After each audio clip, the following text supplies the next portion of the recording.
Oke, selamat sore Bapak Ibu. Hari ini saya akan mau mempresentasikan tugas untuk terkait Blue Ocean strategi yang akan kita kerjakan di perusahaan saya. Sebelumnya, perkenalkan, nama saya Stephen Lee. Saya adalah mahasiswa S2 dari Universitas Ciputra. Mungkin saya langsung secara lisan untuk secara Blue Ocean strategi ini yang dalam cold chain logistik. Perusahaan saya kebetulan bergerak di cold chain logistik yang berada di seluruh Indonesia, yang kebetulan untuk head office kami berada di Jepang. Tapi untuk secara nasional, lingkup kerjaan yang saya lakukan adalah di Indonesia, terutama di daerah Surabaya. Nah, sebenarnya mungkin saya coba jelaskan definisi sebelumnya dulu untuk definisi dari Blue Ocean Strategi. Ini maksudnya adalah strategi yang berfokus pada penciptaan pasar baru daripada bersaing di pasar yang sudah ada atau red ocean. Nah, tujuannya adalah meningkatkan nilai bagi pelanggan dan perusahaan sambil mengurangi biaya. Nah, relevansinya pada cold chain logistik ini adalah pertumbuhan industri logistik berpondingin yang memang pesat karena kebutuhan e-commerce, farmasi, dan makanan segar. Juga ada beberapa dari hortikultura, misal seperti kentang, bawang, yang kita tahu itu adalah bahan pokok pangan yang hampir setiap hari kita makan. Yaitu untuk selanjutnya yaitu kompetisi yang tinggi memerlukan inovasi untuk keluar dari persaingan harga. Nah, untuk kondisi industri cold chain logistik sendiri per saat ini adalah untuk secara tantangannya yaitu tingginya biaya operasional, energi, transportasi, dan teknologi. Juga mengenai investasi itu adalah hal yang sangat boleh dibilang wajar, tapi juga posisi secara angka itu nilainya sangat tinggi. Dan juga untuk poin kedua yaitu adalah regulasi ketat terkait suhu dan keamanan. Ini berkaitan dengan QA dan QC. Karena kita mendalami untuk secara project sendiri, untuk secara customer, terutama di cold chain, yang menjadi penting itu adalah suhu. Kurangnya efisiensi dalam rute pengiriman dan penyimpanan. Dan peluangnya mungkin itu ada tiga ya, saya kelompokin menjadi 3 poin, yaitu pertumbuhan e-commerce, makanan dan farmasi, F&B terutama yang sekarang ini kan memang sangat luas. Dan hampir setiap customer itu atau setiap F&B mostly mempunyai cold chain logistik. Dia membutuhkan itu untuk ketahanan pangan yang akan dia jual. Terus kedua, permintaan atau demand dari produk segar di wilayah urban. Terus teknologi IoT dan blockchain untuk pelacakan real time. Nah, ini kaitannya dengan GPS. Jadi kita bisa mengetahui dan melacak seberapa cepat atau prosesnya berapa lama yang akan kita terima barang itu. Untuk rangka Blue Ocean sendiri saya ada beberapa proses, saya ambil menjadi 4, yaitu eliminate, reduce, raise, dan create. Untuk eliminate sendiri kita menghilangkan fitur atau aktivitas yang tidak memberikan nilai tambah, contoh rute yang tidak optimal.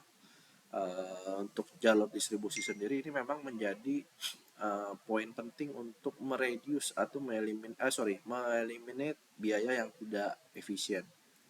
Terus kedua, melakukan reduce, kurangi ketergantungan pada tenaga kerja manual dan otomatisasi.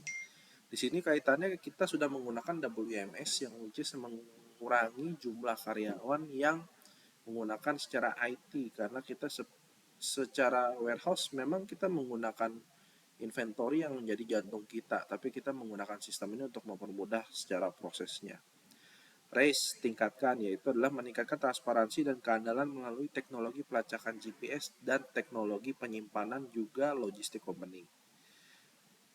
Yang keempat yaitu adalah create, menciptakan solusi logistik end-to-end berbasis teknologi untuk menjangkau pelanggan baru.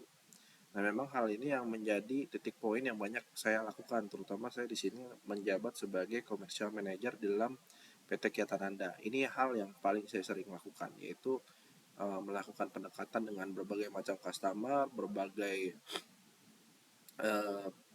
jenis prosesnya, mulai dari production, habis itu F&B, even sampai ke obat-obatan farmasi yang saat sekarang memang proyeknya lagi banyak-banyaknya. Terus saya lanjut untuk strategi Blue Ocean dalam cold chain logistik. Saya yaitu ada beberapa proses, saya ambil menjadi 3 aja ya Bapak Ibu. Saya ada ciptakan pasar baru, inovasi nilai, dan kemitraan baru. Mungkin kalau misal untuk ciptakan pasar baru ini kita menciptakan solusi logistik untuk pelanggan B2C. Jadi tidak hanya melakukan B2B. Jadi contoh kayak kebanyakan kan mereka sistemnya itu adalah apa namanya joint venture atau bagaimanapun prosesnya mereka kebanyakan B2B. Tapi yang kita lakukan saat sekarang ini kebanyakan B2C sampai dengan ke end user atau konsumen rumahan yang membutuhkan produk segar. Jadi saat sekarang ini saya lebih mendorong ke seperti contoh ya. Mungkin Bapak Ibu pernah dengar namanya Freshmart atau mungkin banyaknya dibantu sama Gojek sih memang. Tapi kalau untuk menjangkau sampai ke B2C-nya kita ambil contoh Freshmart. Jadi saya ambil Freshmart itu untuk sampai dengan ke end user kita. Mungkin kita beli barang frozen food itu udah terdekat, kayaknya udah banyak di dekat rumah kita. Lanjutnya untuk logistik farmasi dengan layanan pengiriman khusus untuk vaksin atau obat-obatan sensitif suhu. Kedua, yaitu inovasi nilai. Untuk inovasi nilai ini kita menggunakan kendaraan logistik listrik yang menggunakan pengiriman pendingin yang ramah lingkungan. Ya, memang untuk di Indonesia sendiri baru tren ya untuk penggunaan kendaraan elektrik. Tapi kalau untuk head office kita yang di Japan, kita sudah menggunakan hal ini dan kita akan terapkan segera di Indonesia. Implementasi IoT untuk memastikan pemantauan suhu secara real time ini pasti. Kemitraan baru yaitu collab dengan platform e-commerce, makanan segar, dan farmasi. Nah ini saya sebetulnya sudah lakukan dengan GrabMart dan Lotemart. Nah kalau untuk GrabMart dan Lotemart ini kita sistemnya berdasarkan kontrak Bapak Ibu. Nah memang kalau kontrak ini kita buat secara whole prosesnya itu lebih long term supaya secara proses bisa melakukan bisnis ini jangka panjang. Nah, untuk studi kasus saya ada menerapkan di perusahaan saya sendiri yaitu inovasi dan hasil. Pertama untuk inovasinya saya melakukan digitalisasi sistem pelacakan dan otomatisasi gudang. Ini yang mungkin kita akan lakukan. Yang kedua, layanan pelanggan berbasis aplikasi untuk memantau status pengiriman secara langsung. Nah, untuk aplikasi ini memang kita sudah terapkan hampir setiap customer kita, which is customer yang berjalan mereka bisa mengetahui di mana lokasi tracking yang akan berjalan.